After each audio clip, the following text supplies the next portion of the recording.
You know, some people blame the recent economic meltdown on deregulation. They also blame the recent fraud cases we've seen on not enough regulations. Well, that's just simply not true. The economic meltdown was caused by many factors. One of them was not deregulation. If anything, the additional regulations that we have in our country are a chokehold on American business, and they harm our competitiveness globally. We've had companies leave the United States or not even do business with us because of all of the regulations, and this goes across many different industries. Anything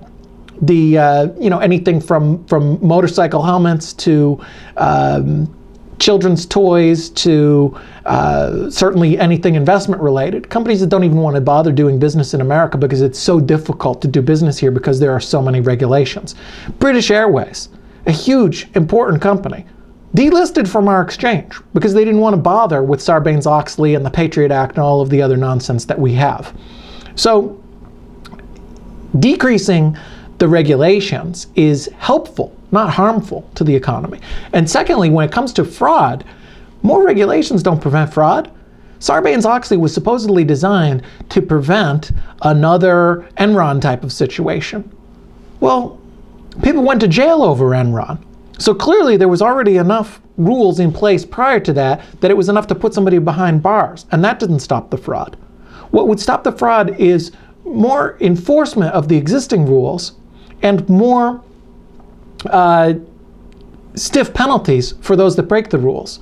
We now have this Madoff situation where he hasn't been convicted of anything yet, and I want to give him the benefit of the doubt until he is convicted. But in a situation like that, you could have somebody who commits a massive fraud and was never caught. All the regulations in the world aren't going to stop somebody from committing a massive fraud because they don't follow the regulations. In fact, the regulators are so busy chasing after dotting I's and crossing T's on all of the numerous regulations that are already out there that they may miss the massive fraud in a case like that. And secondly, as far as enforcement, why is it that somebody can steal a stereo and have 4 or 5 cops jump on them, handcuff them, and throw them in the back of the car?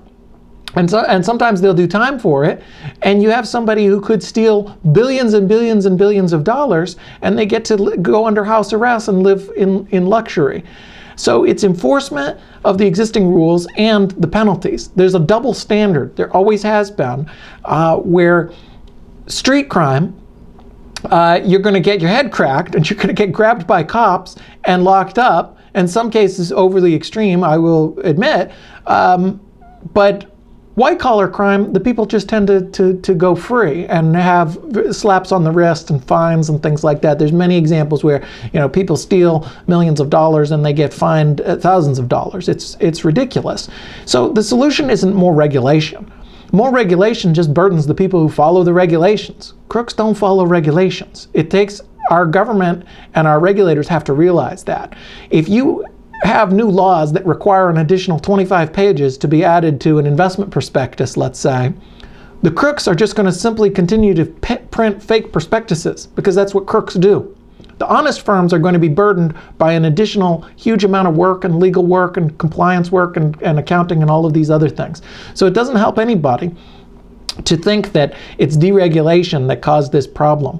Deregulation is the solution. We need less regulations. We need to be more competitive. We need to be like some of these countries that are doing so much better economically than us, like China and some of the other more progressive places where you can set up businesses very fast. There's a lot less litigation and a lot less regulation to do things. That's the solution, not embracing the worst of the worst, because believe me, it won't help the economy and it sure as heck won't stop fraud.